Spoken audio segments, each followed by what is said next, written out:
for having everyone tell us where they're joining from.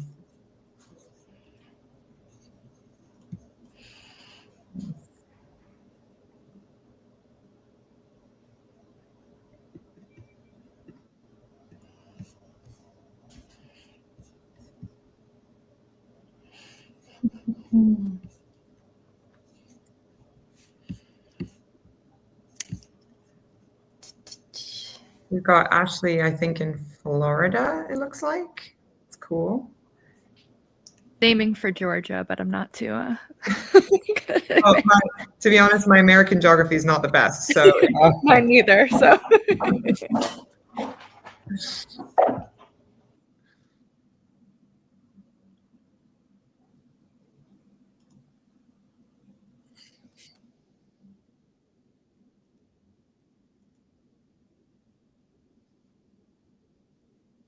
And Kasia, what European country is that in for?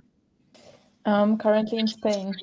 I am as well. Whereabouts in Spain are you? I'm in Galicia, in Coruña. Amazing, very nice.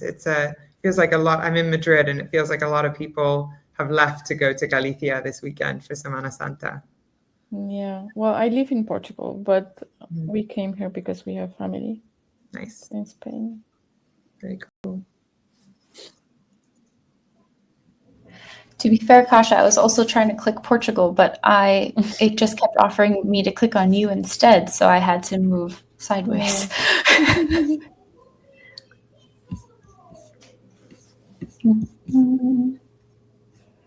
Let's see.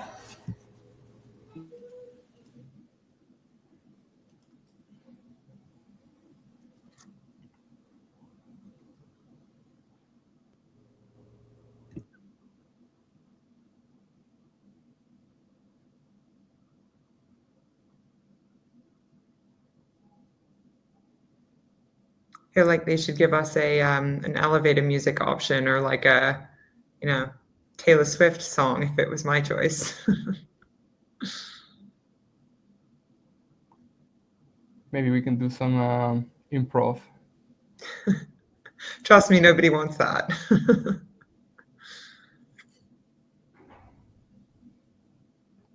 Unless, Chris, are you a karaoke star? No, not a star. But you can sing, is what I'm hearing. I mean, I think I can. My girlfriend thinks it's not like super great, so yeah. I used to be into singing, like just like I sang a lot back in the days when I was young. So I thought I could sing, but no, it's not. Well, you're certainly ahead of me in talent in that front, anyway. You have a good voice, though. I mean, it's hard to imagine that you couldn't sing, from what I hear. No, I have a voice that was made for podcasts, I would say. Okay, yeah, it's also good for, I would say, for podcasts. Yeah, Indeed. less so for the radio, more so for podcasts.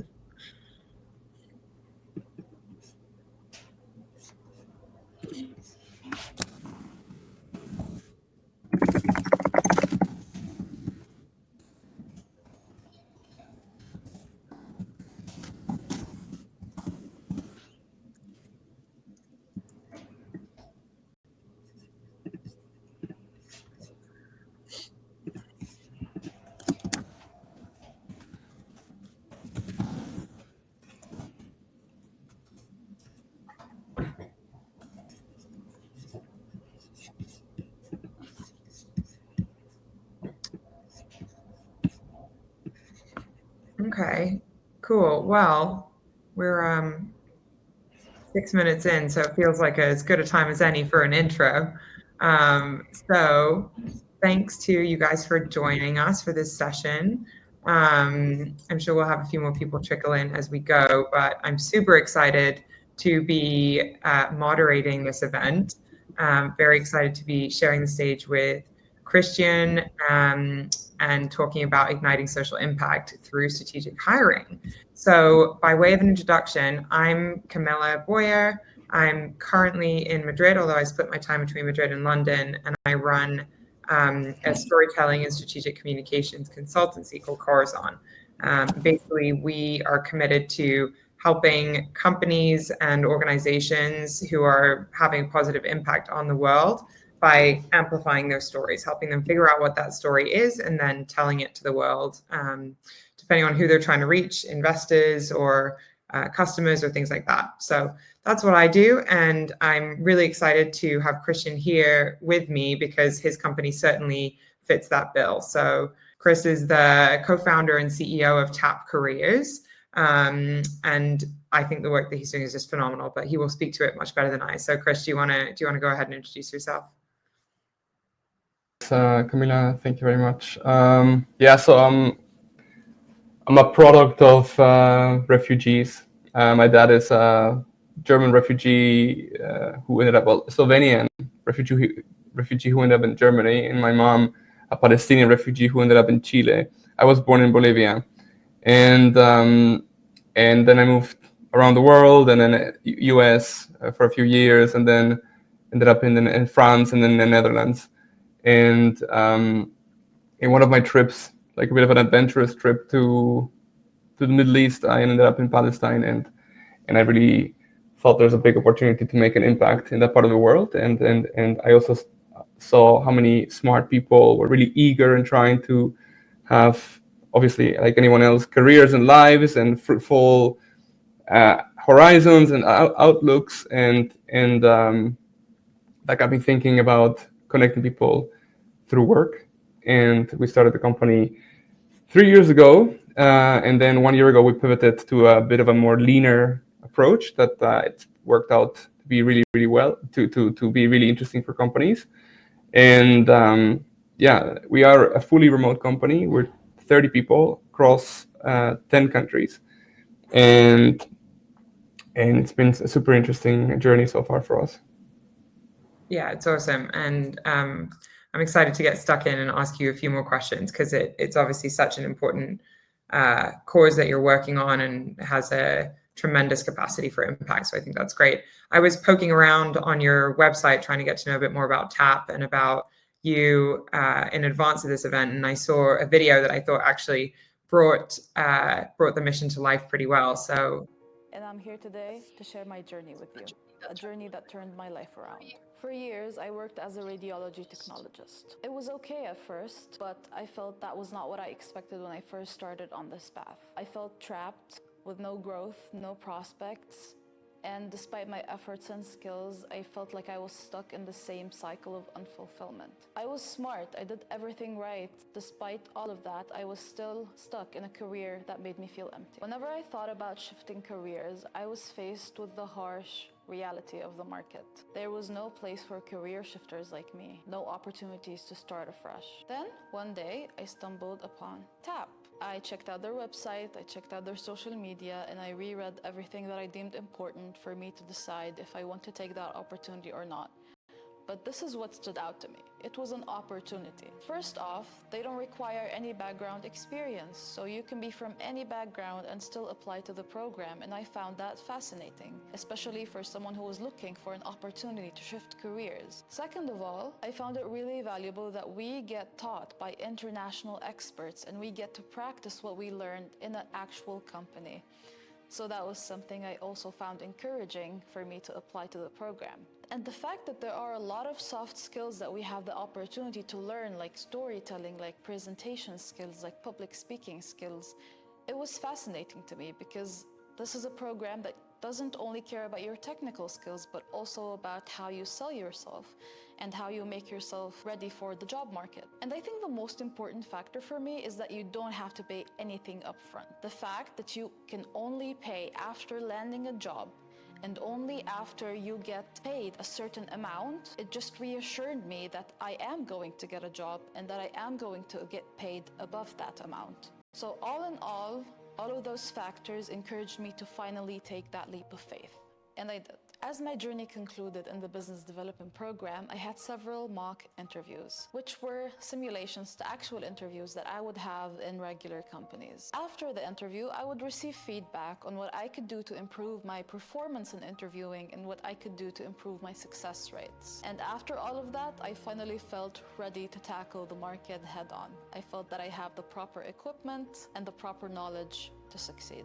And then it happened. TAP's hiring partner, Deep Opinion, recognized my potential and they offered me an opportunity as a lead development representative at their company. And now I wake up every morning excited to go to work. The TAP program didn't just change my career, it basically transformed my life. So, if you're feeling stuck like I was, you should take that leap.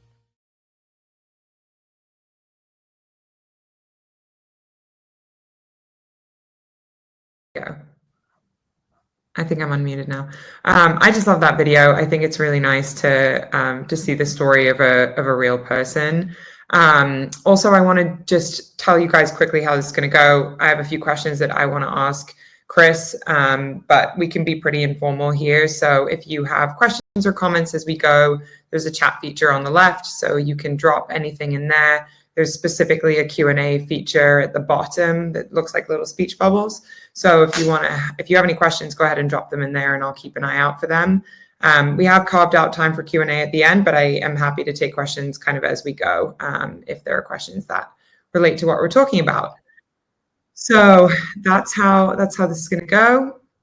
And so Christian, you've given us like a great overview of the company and of your background, but can you just tell us specifically, we know that social impact is super important. It's a term that's been thrown around a lot, but what does it specifically mean, and what does it mean in relation to TAP, which has been described as a social impact startup? Thanks. So I think people think of impact and they think of, I don't know, typically they think about climate change, or they think about maybe, I don't know, aid or financial aid, or there is obviously some impact around inclusion and so on. But I just haven't felt like people have understood that on the other side of the world, and I think remote companies kind of have a good idea of this, but I don't think we have really grasped the fact that across the world there's the same brain power that there is in Europe, we can find in Egypt or in Palestine or in Jordan. And I think for us, making that obvious to people and making that available to people and changing perhaps the bias and enabling people to work with people from other parts of the world has unlocked this insane amount of value. Now the value is still maybe not so clear for some people. It only starts when you actually start working with a tapper that you see how much value there is. So yeah, we are a social impact business because we are untapping that value, which has many fronts. One of them is obviously the social impact itself, because you are connecting with somebody who, like the lady in the video, Sana, she is super smart and she didn't have a chance to reach the market. And now she works for an Austrian AI company, which is actually one of the top AI companies in Europe. And at the same time, for the European company, this AI super advanced PhD guys, it makes sense to hire Sana. And yeah, people just don't find it to make a lot of sense until they actually try it. So it is really a clear business case plus a social angle that we bring, and it's just really cool to see. Yeah. I mean, I think a lot of us who are very familiar with topics around the future of work and remote work and all of that sort of thing, maybe think of these things as a bit more obvious than the broader population, right? But the truth is there is talent all over the world, and some of that talent is vastly underutilized. And so I think what TAP is doing is great in terms of bringing that mission to the fore and making people more aware of that. So on that topic then, specifically, what kind of differences do you see between young tech talent from Palestine and Jordan versus maybe tech talent we would see in Europe? It's quite interesting because over time we've built the company, and we're now 30 people, and 15 people are tappers, either from Palestine or from Jordan. And every time we had somebody working from Germany or from the Netherlands, and these people had all this amazing education and opportunities and so on, and then a tapper comes in to work alongside them, immediately wakes them up. They're like, wow, these guys are actually smarter than me. They're more ambitious than me. They're more awake than me. They're more resilient. They enjoy life in a different way. I don't know. So it's woken up every single one of our European employees to the realization that that these guys just are so driven, and it's improved the quality of the team overall. Yeah, that's super interesting. I guess it's maybe we get in a habit of taking things for granted, and when you have somebody come in who has never really been able to take a career path for granted or something like that, then it does kind of throw everything into stark reality, I guess, for the rest of the team too, which makes a ton of sense. And if you can have a team member who's elevating the quality of work of everyone around them, that's a great position to be in. So, putting myself in the shoes of a company, and we were kind of talking about, the idea of hiring from these places, hiring remotely, that sort of thing is still pretty foreign to a lot of companies. Talk to me a little bit about how you partner with companies to help them through that first experience of hiring a tapper and making it kind of easy for them. Yeah. So the biggest thing that companies tell us is, I don't know, I love what you guys are doing, but I don't understand the concept of remote work. So not relevant for this group, I hope, but we have to teach them a little bit about the processes, what it means. We need to explain to them that remote work means that people are going to work for them entirely, just like a normal person who comes to the office, but they're just not there. So to enable these processes from a cultural perspective, tooling perspective, etc. And the other thing that we do oftentimes, we really try to convince companies, because again, they just don't see the value until they see it. So we make it really, really easy for companies to try the talent. So we actually offer the companies to try the talent for free for 3 months. We've done this for months now, and I think we have a 95% rate of companies who try the talent for 3 months, and then they say, yes, let's continue. The only companies who say no, they're typically telling us, we did not understand the role until the person came in, and we didn't agree on the role, and that's why we just couldn't take it forward. But we really make it really easy for companies. And for example, if you are looking for a BD or so business development person or digital marketing person or software, you just come to us with your requirements, and we curate this very easy to go through list. So we take a group of thousands of people and we narrow it to 5, and that's what you see. So we make it very easy in that sense, and we don't charge anything to companies. All our revenue comes from other sources, mostly governments, or the tappers themselves are paying to be part of the programs. And so, I mean, there's no excuse really to not work with us. And when companies find out about us and they're interested, they immediately try it out. Mm-hmm. Yeah, no, that makes a ton of sense. And I think having those kinds of policies in place probably make it a lot easier for companies to want to give it a try in the first place. It makes sense. Since the start of the call, we've been throwing around the word impact and social impact, and I think that's something that a lot of companies care about and are looking to implement, but it's typically quite hard to measure. So how do you think about measuring impact? And I think you have a tool that you built called the Theory of Change, or a framework. So maybe you could talk us through that a little bit as well. Yeah. So there's this thing that we're trying to solve, and that's why we think remote work is so important. If you go to any country, in any developed country, you'll see that if you have high potential individuals, these guys will be able to land high potential jobs. These high potential jobs will in turn help them nurture them to be able to then launch their own companies. Not all of them, but a few. But then those companies will then employ more high potentials, etc., etc., etc. If you go to a more remote place, as in, for example, Jordan, where there's 70% unemployment, this loop is not created whatsoever. It doesn't exist. If I'm a high potential, the best job I can find is a bank teller, or maybe something that just does not get me, to utilize my full human energy. Like Sana, she says in the video, "Hey, I was assistant to a radiologist." She studied. I think she studied chemical engineering. And she was just assisting somebody in an office to do their job. And she was probably doing some paperwork and so on. Imagine that life going for year over year. So one of the ways that we measure impact is on revenue that we create for the countries where our tappers are working.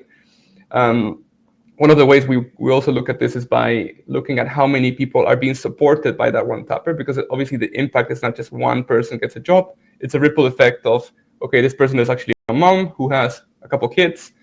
So there's a lot of secondary effects.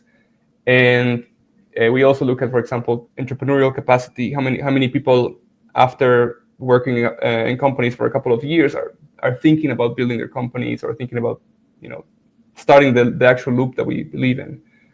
So those are a few examples. And just to give you an idea, and this is quite wild for us to hear, probably, but I think the average salary of somebody coming from TAP is about $1,400.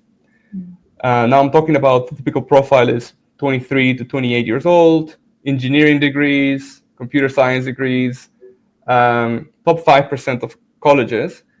And this 1,400, even though for us it feels like nothing or very little, I would not say nothing because I don't want to be insulting to the people who are, actually getting this amount of money, but it's actually, from a business standpoint, it really is very little. It's double what they would get if it wasn't for a job like this remote opportunity. So just to give you an idea of what the ripple effect can be then for these guys and their families and so on. So it's really interesting to see them develop, and it gives you an idea of why also they are so attached to the opportunity and so thankful for the opportunity. But just to clarify, just because it always feels like it's us giving them, most of the stories that we hear after a few months from companies is actually it's them giving us. Right. I thought I was going to give them an opportunity, but in the end, they gave me a lesson. They showed me this, they showed me that. Yeah. And it's probably not what companies expect, right? When they bring somebody on in the first place, and to have it kind of work that way is amazing. And to see the impact ripple out through, friends, families, communities, I think is really impactful. And we'll get more into that later, I think. But I wanted to ask a slightly selfish question, if you'll let me, which is, I think when it comes to, I run a business around storytelling and helping companies tell their stories and get it out to the world. And I think particularly when it comes to a company like TAP, you have so many rich stories. I mean, we just saw one of Sana in the video as just one example, but I know you're thinking quite carefully about which stories you tell and how you're positioning your company. Can you talk to me a little bit about how you're leveraging storytelling to get your work out there in front of people and reach the right audiences? Yeah. So if you take a look at our website or our LinkedIn, there's a lot of storytelling. So every week we place about 2 to 4 tappers in companies. Each one of these placements is a story. We talk about the company who hired them. We talk about the journey of the tapper towards the job. And we are hoping that over time, there's more, the audience is growing, not because it's growing for us, but it's growing for our tappers as well. These are very high potential individuals. So within a few months or years, somebody who just opened their first LinkedIn account a month ago has 1,000 followers, a few thousand connections. So it is a community element. And we're very interested in telling stories and making sure that the stories are creating the right growth for us. But to be honest, I also get a lot of feedback that we can do so much more because of all these amazing stories, and we just don't tell them enough. We are very technical. We're all engineers. We've built a tech company, and maybe in that we have sort of forgotten to tell the stories in a better way. So I'm happy to chat with you, Camila, afterwards. Yeah, no, it makes sense, and I think there is no more powerful endorsement for a brand than, or for any company than the stories of customers who have succeeded, and and companies who have succeeded. So I think Tap is certainly rich with opportunity there, and leveraging your successful placements is probably one of the most powerful ways of convincing new companies of the impact that you can have. So it makes a ton of sense to me. Cool, yeah. So I'm going to move over to another buzzword for us to discuss, which is diversity. And again, like diversity is something we kind of think about a lot, but has lots of different meanings. Can you talk a little bit about like what diversity means to you and why it's so closely linked to what you do at Tap? Yeah, coming a bit from my own experience, I had no clue really about, although I'm half Arab and half Slovenian German, I was brought up in Latin America. For the first 30 something years of my life, I had no clue about many things. And then I had a chance to work with the guys in Palestine. And I think what diversity did for me was to change the way I think of them. It eliminated the bias. And I think what's really interesting about what we're doing is that you don't really care about people unless you spend time with them and you build relationships with them. So even right now we see, 30,000 people in Gaza being killed. An example, right? But there's many more examples. But we don't connect to the story because we don't know somebody who is there. We don't understand it through their own eyes. And the way to do that is by working with them. Because even if we imagine your friends in Spain, Camila, if you have 5 friends who you're really close to, or 10 or 20, I don't know how friendly you are, but the rest of the people you actually spend time building relationships with, that you actually at some point look at the world through their eyes, is colleagues. Mm-hmm. And colleagues is the only group of people who you don't really know until you start working with them. So the opportunity to work with people from other places and look through their eyes is, to me, what diversity means. And it's how you bring diversity to your own life, to your own teams, and so on. And that richness of that experience of somebody else, you being able to see it through their eyes, makes you, so much more efficient at work. Eliminates bias in your comms. It makes your product more scalable because you're targeting different groups that you didn't even think about. Opens up, strategies and thoughts that just don't come across if you're just being hiring the same people over and over again, same profiles, and so on. So that's, to me, what it does. Yeah, no, it's super interesting because I think about that a lot of like, sometimes you spend more time with your colleagues than you do with your own family. And, the impact that those people can have on your lives then is actually greater sometimes than your own social circles. And so if we can build diverse workplaces, then we're probably only going to do good things for everyone that participates in them. And you touched on this a little bit, but just elaborate for me. If we're building diverse teams and we're bringing people from lots of different cultures into that team, what's the impact in terms of the output on the work? There's 2 ways of looking at this. One of our investors told us, "You are crazy. You are such an early stage company and you have 30 employees." So I was like, "Yes, that's true." And he was like, you're mad. How can you be so mad to have at this stage 30 people? And I said, it's because we are enabling that dynamic. We're enabling that I spend the same amount of money on a team of 30 people, the people being the same quality as somebody in Germany who's hiring only in Europe is spending on 10 people. So if I'm enabling that dynamic, I better use it. So the output of the team is much, much higher in terms of just pure outcome because of the men-women power of the team. And secondly, I think going back a bit to my point of just the pure diversity of thought and just getting more stuff done because of that. Yeah. No, I mean, I've certainly seen that in the teams that I've worked on, and sometimes it's just good to be challenged to think a little bit differently. And if you have people that are all kind of thinking and acting the same, you end up with less good results. And, I think there's plenty of studies on that. So we know it to be true. Okay, cool. That makes sense. And so pivoting a little bit to sort of the economic empowerment piece, can you talk a little bit about the economic impact of hiring from TAP? As in from a company's perspective or the talent's perspective? I think either one, but let's start with the company's perspective. So yeah, I touched upon it quicker earlier before. A payroll is 100K a month, and that's 30 people. The same payroll, if you had 30 people living in Europe, would be 300K. So we get much more done, and we have much more runway in the same output as a German company with 30 people who are all German. So if that example helps.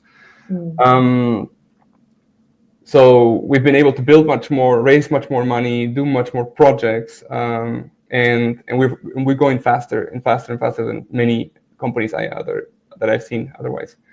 And then what you do with that money that you save, you invest obviously in growth, you invest in more people, and so it is a bit like to optimize in this way with talent that is really smart from other places that lowers your cost. I see it as such an important strategy because, for example, there's a story between Uber and Bolt. Uber is a very expensive, well, it's a San Francisco-based Silicon Valley. Everyone makes 600K type of company, and Bolt is Estonian.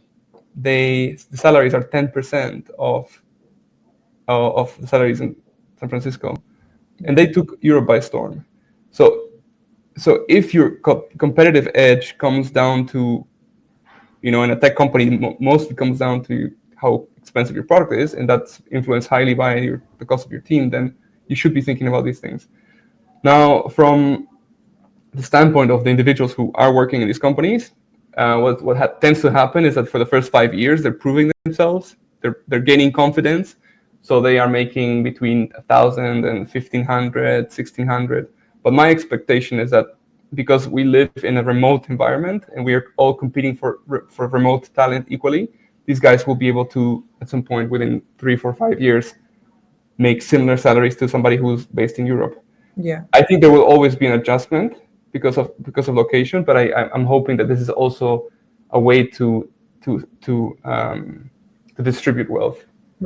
Right, for sure. I mean, there's always the cost of living, like, part of the conversation, and usually that doesn't change. But I think it's super interesting. I think you mentioned at one point that there's sort of two reasons to work with TAP or to be hiring from more global locations. One of those is the economic cost effectiveness piece, and the other one is just talent, right? And we talked earlier in the call about how those people tend to be super motivated and tend to kind of elevate the output of the whole team. And it's interesting that actually the talent piece seems even more compelling to companies than just the cost effectiveness piece, which does make sense to me.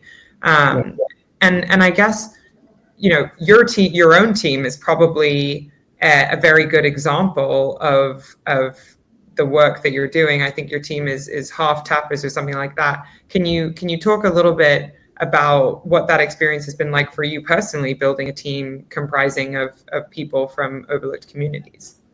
Yeah. So at the beginning, I had the idea that everyone that I hire should be this very experienced, senior, great MBA type of people. And then one of our main leaders in the company, she comes from Honeypot. She was one of the executives at Honeypot, and she said, at Honeypot we built the company with a bunch of young people. we found really smart people and we trained them, and we got that young energy and that potential. We really focused on potential, and we brought them into the company, nurtured them, and if you look at the average age in Honeypot, it's like, I don't know, super low. I didn't really believe in it, to be honest. I felt like, oh, okay. I mean, but then she obviously convinced me with the idea that you have to try your own product, and we started bringing a lot of tappers into the company. And yeah, I mean, these guys are now head of product management, marketing managers, business development managers. They're driving significant revenue. They are building insane technology in the background, because sometimes people think, oh, you're an agency, or you're helping, you're placing people. There's all these things that we're building in the background that are technology enabled, and we're connecting mentors and people to tappers. And by the way, if you want to ever mentor a tapper, that's definitely a possibility. And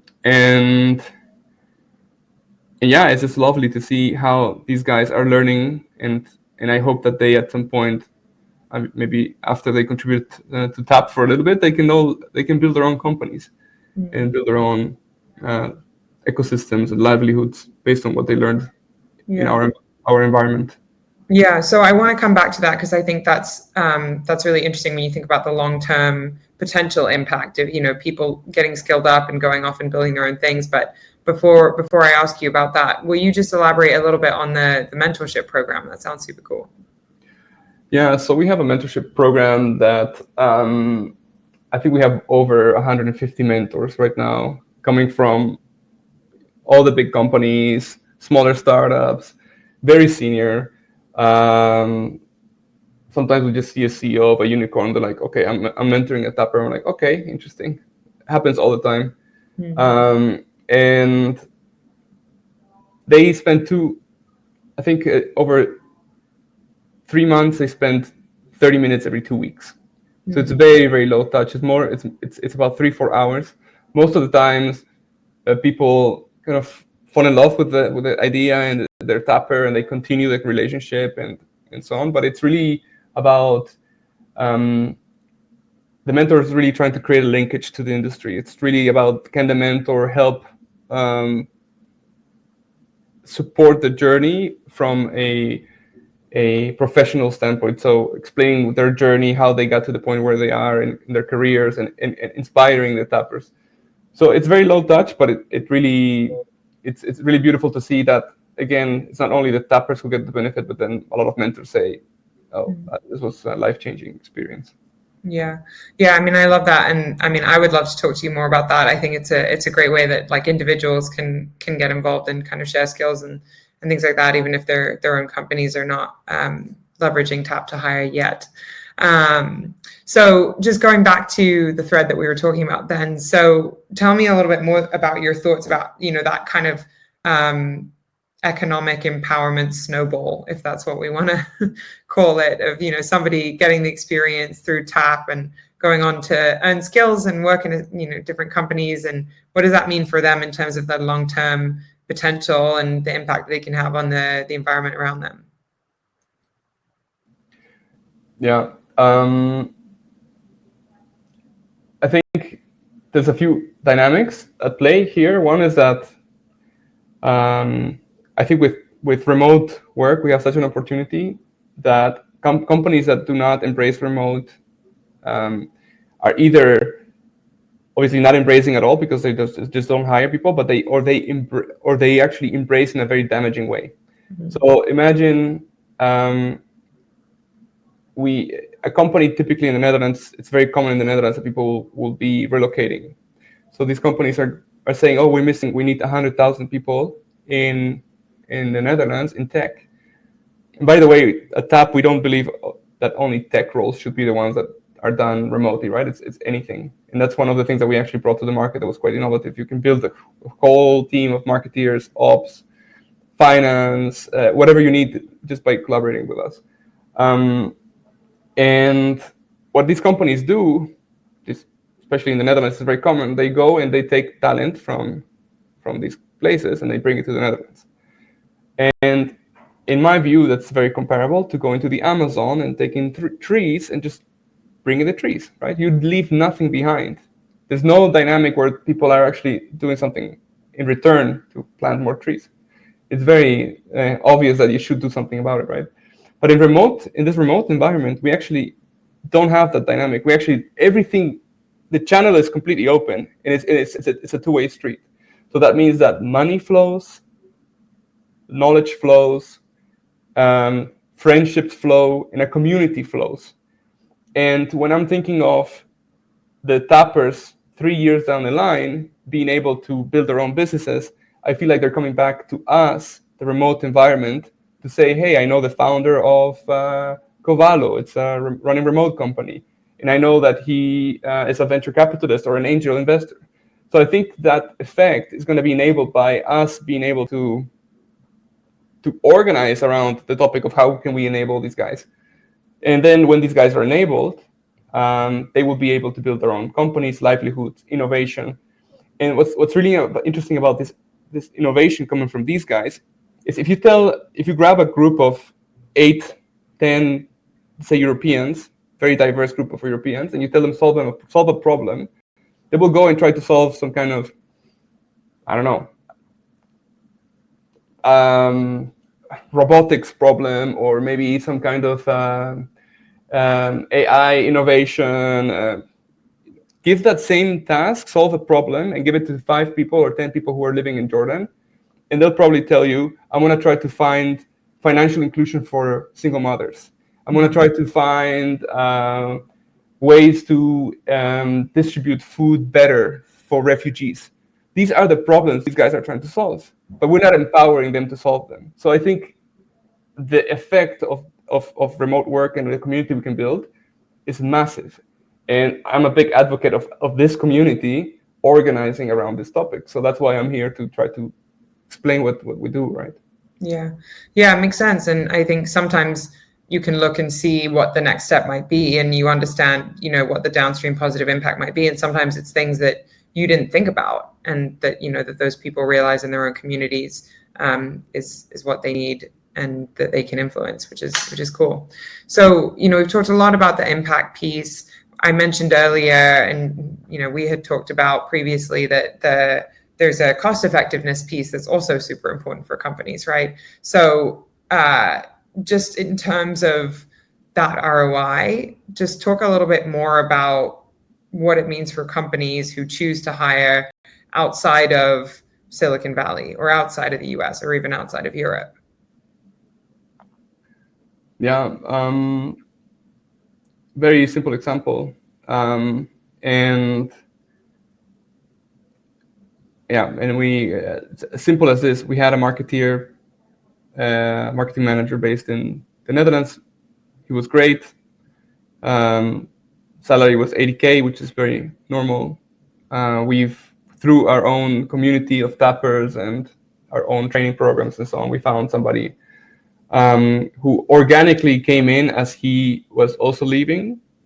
And the cost was 15K. So we decided to actually bring 2 or 3, I think, at the same time, to onboard them and to train them together. And we picked 2 in the end. And now these 2 people are just killing it. And so we saved basically almost a month of runway by doing this. And obviously the Dutch guy found a job within a week, no problem. Yeah. But 2 people found a job in Palestine. Right. Yeah, it's amazing. And you mentioned earlier, I think it was an Austrian AI company that Sana, who we watched in the video at the beginning, went to work for. Is that like a recurring client of TAP, and is there any more you can tell us on that story? Yeah. So this is a really interesting story. So one of my good friends works at Norzone. Norzone is one of the biggest venture funds in Europe. And he was walking and he met the founder of Deep Opinion, or he met the founder of Deep Opinion somehow in a chat, in a pitch or something. And he said, this company is super, super cool. And they are building something extremely promising. So it's one of the most promising AI companies in Austria. And I told him, do you know that Deep Opinion has hired 3 tappers? Mm-hmm. He was like, are you shitting me? And I'm like, no, it's true. And what Deep Opinion did is they basically changed their whole sales team. They brought in 3 tappers to do the work that was being done by 3 Austrians. Again, the Austrians found a job the next day, no problem. But they gave the opportunity to 3 tappers, and these tappers, I think, reduced the cost of the team by 80%, and I think tripled or something the amount of output from the BD team. So it was significant. They came back for software, and they came back for marketeers, and based actually on this interaction, they decided to become remote. So they were building an Austrian company, and I convinced them to hire the first tapper, and then they said, okay, we're changing our strategy completely. We're going to become a remote company. Right.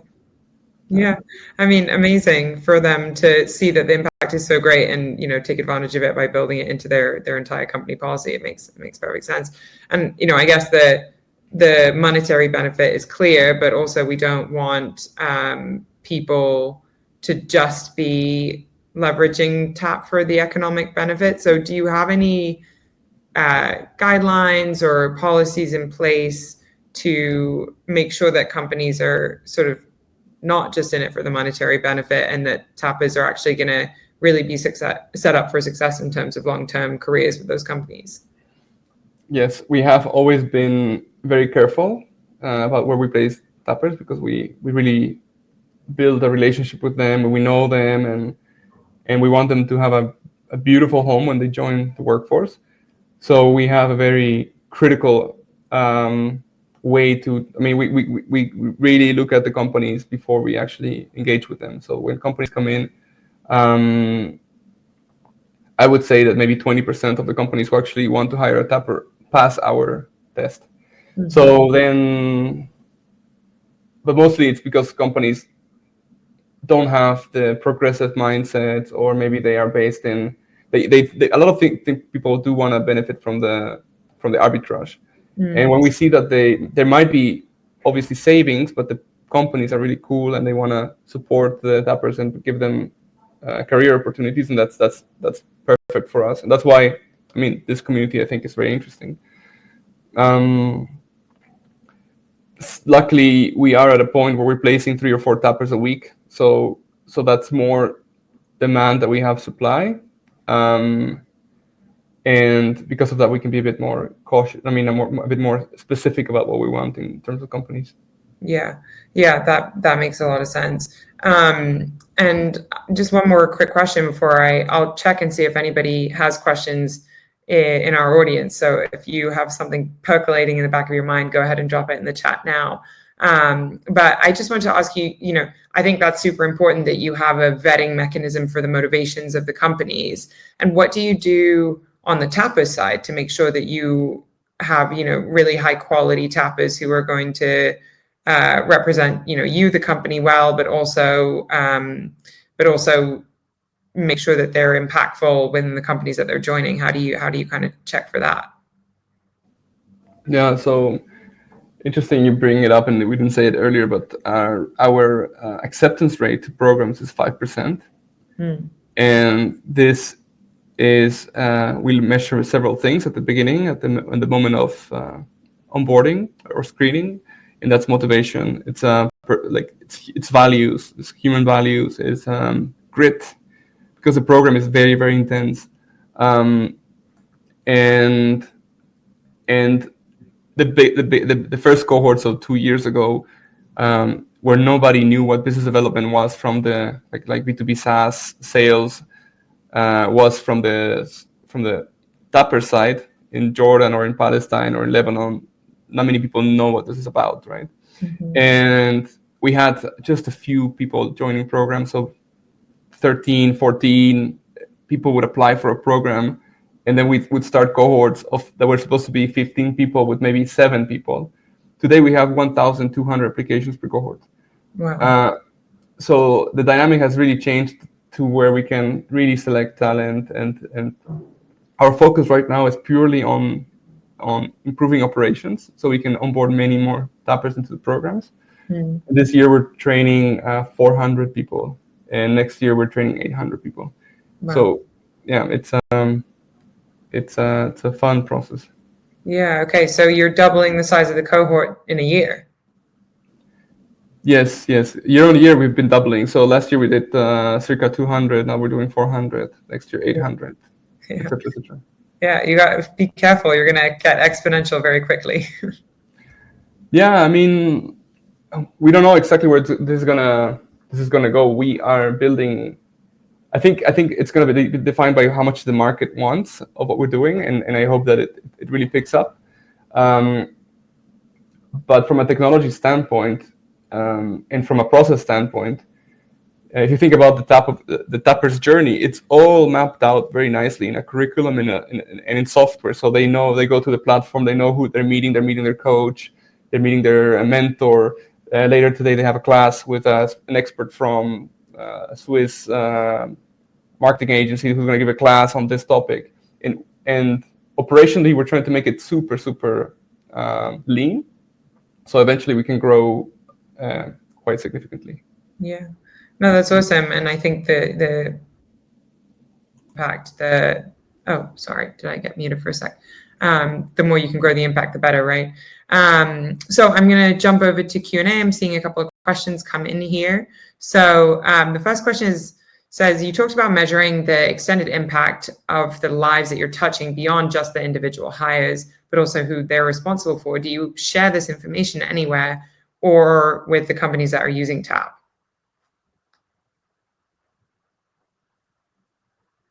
Let me read the question. So we have an impact report that we built last year. It can be downloaded in our website. I'll happily find the link. It's our first ever impact report, so it's a baby impact report, but we're getting better at it. And you can see all these metrics that we discussed just now there. And I'm saying, just reading the question to talk about measuring the extended impact beyond just individual hires, but seeing. Okay, I'm not sure if I understand the question. Okay, but we do have a lot of reporting on this topic. Cool. So let's jump to the next question, maybe, which is about feedback loops. So do you have feedback loops to understand how your TAP placements are settling into their new teams over time? Yes. Every 3 months we're sending out questionnaires, and we have, as part of the program, we have 2 years of follow-up with your career coach. So the career coaches will pick up over 2 years after you graduate, where you are, where are you working, any concerns, anything for us to learn to improve the programs. And all these goes back into our reporting and in our processes. Nice. Yeah, that makes sense, and super important that you can kind of continue to learn, I guess. And so the last question we have in here at the moment is, have you considered expanding to serve other geographic regions?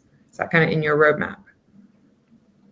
Yes, definitely. So we started in Gaza, then moved to West Bank, then recently Jordan, and very recently Lebanon and Egypt. The reason why we're doing it slowly, it's because in the business model is highly operational, and there's a lot of heavy lifting involved in like making sure people go through the process and so on. And until we figure it out from a technical standpoint and a process standpoint, we have been very careful in scaling. But now that we're moving at 400 to 800 to 1600, we're expecting talent to come from also Egypt and Lebanon, besides Palestine and Jordan. Yeah, that makes sense. And do you have more geographies on the horizon as you grow? Yeah, definitely. So one of the ways that we catch talent is by having a very, very cool tool. It's not available publicly yet, but it's going to be, and it's a job searching tool, and this is going to be available globally. So once we see all the people who are using this tool, we're going to be offering them these journeys towards the job, and we're going to be looking at usage, and we're going to be looking at expanding in the places where there's more usage. I am Bolivian myself. I was born in the poorest country in Latin America, and I had the opportunity to do what I'm doing because I don't know, I was close to my father. I was lucky, the genetic lottery, right? And for me, my dream is to go back to Bolivia with this concept and just starting it there. Yeah, that's awesome. I love that. We have 3 new questions to get through. Sorry, Go Camila, I keep muting you because I think it's me. I'm sorry about that. Oh, okay. That's okay. I didn't even notice. I was just talking away anyway. So we just have a few minutes left, and we have 3 questions to get through, so we can try and do kind of rapid fire on these ones. But since people are coming in without any experience, how do you find out what job type to train them up for? How do you figure out if they're engineers or marketers or what? Now you're muted. Yeah. So in the video, Sana is saying that she was not required to have any background experience, but it's because she did the business development track. So for business development, we expect no experience in business development. If you have an engineering degree, for example, that's great for business development. For marketing, we do expect a bit of experience in marketing, or at least in business, etc. And for software, we expect a college degree in computer science or similar. So we do look at that. Just in the video of Sana, where she talks about, where she says, "I had no experience in this, and I still got a job." It's business development. Yeah. Okay. No, that makes sense. So there is some baseline requirements for other areas. Definitely. Yeah. Yeah. Okay. And did you have to get any permissions in Palestine or Jordan on a government level to build and operate TAP? Not at all. I mean, you can register a business as much as you can register a business anywhere else. I mean, if you look at the remote.coms or the remotepass.coms, these remote companies, they operate in these places. You can hire through them already, so that means that you can actually operate normally. Yeah. Nothing there, to be honest. Obviously, it's sometimes a bit more nuanced to operate in these places, but the opportunity is bigger than the challenge, so happy to do it. Yeah, cool. That makes sense. Amazing. All right, so the last question we have here is, how long is the commitment for a mentor? And do you get more than one mentee, or is it always just a one-to-one relationship? You're muted. Oops. Okay, so it's always a one-to-one relationship. So meaning that the sessions are one-to-one, and it's 2 meetings per month for 6 months. That's the minimum expectation. So it's 30 minutes twice a month. I'm reading it right now from the mentorship site, and you can choose to mentor more people. So I know people have 2 mentees or 3 mentees because they have more than 30 minutes available a week or every 2 weeks. So there's a lot of people who do 2 or 3 tappers at a time. Yeah. Okay. And is there any structure that you expect from those sessions? Like, what makes a mentorship valuable? Yeah. So we actually prepare the mentors to be good mentors. We show them. We have a session with them where we onboard them to what mentorship is, and how you can be good at it. And it, like I said, it's a 2-way street. Mentors learn how to be a mentor, how to guide somebody, how to understand, how to be empathetic. So there is a bit of a curriculum at the beginning, and it's no longer than just 1 hour of watching a video or just reading something, but then you do get an understanding of how to best lead that relationship. Yeah, cool. It sounds like an awesome opportunity to have an impact on an individual level, which is super cool. Great. Well, that's it for the questions. That's it for my questions. That's it for audience questions. And I think we're spot on time. So I don't know if you have any final words, Chris, that you want to share. I mean, just try it out. If you want to mentor. If you want to hire, obviously that's a bit more difficult sometimes. Mentor. It's a very easy step that we put in front of people to just give away their time and give away their love in a way, and that just is a really good starting point. So happy to see some of you guys mentoring. Yeah, I love it. That's awesome. Well, thanks so much for having the chat with me. I feel like I've learned a lot, and I hope everyone in the audience has as well. I just saw a comment pop up that somebody's saying that they feel very inspired. So that's awesome. And thank you to Rachel and Running Remote for facilitating and setting up the event. And I think that's it for today. I hope everybody has a great rest of their day. Thank you so much.